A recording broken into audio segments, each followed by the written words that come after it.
آپ نے تعصب کی بات کی کہ آپ کی پارٹی کے بارے میں تعصب ہے کہ کسی جماعت کے ساتھ اتحاد کرے گی، تو میں آپ کی جماعت کے حوالے سے ایک تعصب یہ بھی ہے کہ یہ اسٹیبلشمنٹ کی جانب سے بنائی گئی ہے، کیا یہ درست ہے؟ اسٹیبلشمنٹ کہتے کسے ہیں، پہلے اس کی ڈیفینیشن کریں نا، بتائیں نا اسٹیبلشمنٹ کس کو کہتے ہیں، کون ہوتا ہے اسٹیبلشمنٹ، کون ہوتی ہے؟ ہاں ہاں طاقتور تو آپ بھی ہیں، میں بھی ہوں، آزمائی کا آزما لو، مطلب بتاؤ نا کس کو اسٹیبلشمنٹ کہتے بیٹے، بات میری، میں آپ کے لیے آسانی پیدا کر دیتی ہوں، دیکھیں میں آسانی پیدا کر دیتی ہوں۔ اسٹیبلشمنٹ جو ہوتی ہے اس کو حلف اٹھاتا ہے وہ اس ملک کے ساتھ وفادار رہنے کا، اس ملک کی قومی سلامتی کی ضمانت دی جاتی ہے، اور کوئی بھی جب وہاں سے جس کو آپ کہہ رہے ہیں پاس آؤٹ ہو کے باہر نکلتا ہے تو وہ جو یونیفارم پہنتا ہے، یونیفارم آپ سب باقی ادارے بھی پہنتے ہیں، جو سرکاری نوکری کرتے ہیں سرکاری نوکری کی تنخواہ لیتے ہیں،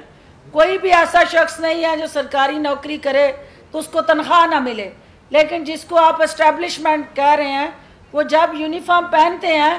تو یہ واحد وہ ادارہ ہے جو اپنی جان دینے کی سب سے پہلے اس قوم پہ اس ملک پہ جان نچھاور کرنے کی قسم اٹھاتا ہے، اور وہ جان نچھاور بھی کرتا ہے جو سب سے قیمتی چیز ہے، لہٰذا صرف یہ شوقیہ فنکاری کر کے، صرف اپنے دل کی تسکین کے لیے الزام تراشیاں کر کے انہیں سیاست میں گھسیٹنا جو ہے یہ بیوقوفوں کی سوچ ہے، اس کی میں سختی سے تردید کرتی ہوں کہ کوئی جماعت کوئی اسٹیبلشمنٹ کے کندھوں سے وجود میں آتی ہے۔ اسٹیبلشمنٹ کا رول اس ملک کے اندر آپ کے پیارے پاکستان کے نظریاتی اور جغرافیائی سرحدوں کی حفاظت کر کے ان کا امین بننا ہے، اور اگر نظریاتی سرحدوں پہ کوئی گٹھ جوڑ سے، بلیک میلنگ سے، پس پردہ، سر عام، چھپ کے، خفیہ کسی طرح بھی وار کرتا ہے تو اس اسٹیبلشمنٹ کے ہاتھوں میں اتنی طاقت ہے عوام کی دی ہوئی کہ وہ ان گروہوں کو، ان چہروں کو، اس کے آقاؤں کو اور ان کے ساتھ جڑے جو جتھے ہیں ان کو بے نقاب کر کے ان کے چہروں سے وہ حقیقی جو پیچھے چھپے چہرے ہیں اور فرنٹ پہ کوئی اور چہرے ہیں ان کے نقاب اتار کے دنیا کے سامنے لانا اور ان کو ان کے انجام تک پہنچانا، یہ تو حب الوطنی ہے، یہ تو پاکستان کی اس مٹی کا قرضہ ہے جو اگر اسٹیبلشمنٹ یہ کر رہی ہے تو یہ تو وہ پاکستان کا قرض ادا کر رہی ہے۔ تو یہ سیاست کے اندر کسی جماعت کے ساتھ ان کا نتھی کر کے کسی بیانیے کو چلانا، یہ میں سمجھتی ہوں کہ ان کے فرائض کی توہین ہے، کیونکہ پاکستان اس وقت جن حالات سے گزر رہا ہے، سیاست اور ریاست دونوں کے تحفظ کو یقینی بنانا ہوگا۔ ریاست کے تحفظ کو اسٹیبلشمنٹ یقینی بنائے، اور جو سیاست کا تحفظ ہے وہ سیاستدان